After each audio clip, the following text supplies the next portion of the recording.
Id-diskussjonijiet politiċi dwar il-Valletta Summit ilhom għaddejjin ix-xhur u fl-aħħar jiem bdew jidhru wkoll li tħejjijiet loġistiċi. Dan għax minn fażi ta' ppjanar dawn issa ddew għal waħda ta' implementazzjoni. Fi żmien 10 tiem oħra, f'Malta se jkun qiegħed isir summit importanti bejn il-pajjiżi Ewropej u Afrikani.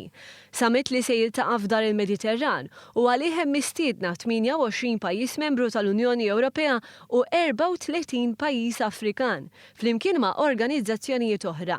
Jirriżulta li kważi l-mexxejja kollha tal-pajjiżi membri tal-Unjoni Ewropea iddikjaraw diġà l-preżenza tagħhom u interess kbir jeżisti fost il-pajjiżi Afrikani. Kif għedna minħabba raġunijiet ovvji ma nistgħux nagħtu dettalji tal-pajjiżi li konfermaw, però ovvjament aħna kuntenti ħafna li l-indikazzjonijiet li għandna bħalissa huma li l-pajjiżi l-iktar importanti se jkunu rappreżentati mill-aqwa uffiċjali ta' pajjiżhom u dan ovvjament joffri l-opportunità biex is-summit ikun qed jiġi diskuss fl-ogħla livell possibbli.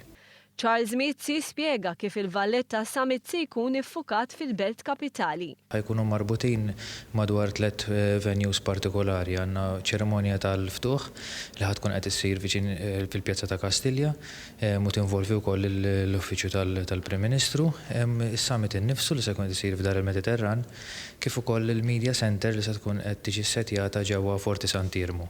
Dawn se jkunu jumejn fejn il-lenti se tkun fuq pajjiżna, jixeddan l-interess mill-medja internazzjonali. Sissa daħlunna madwar 660 applikazzjoni min-naħa tal-medja.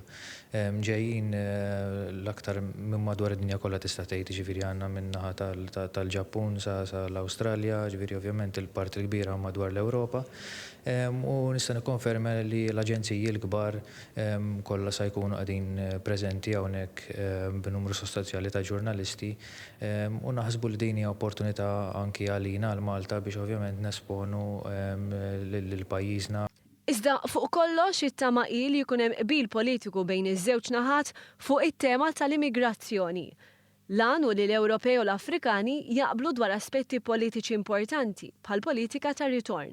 Il-kap ta' Task Force ta' Summit sosta li dan għandu sinifikat politiku qawwi.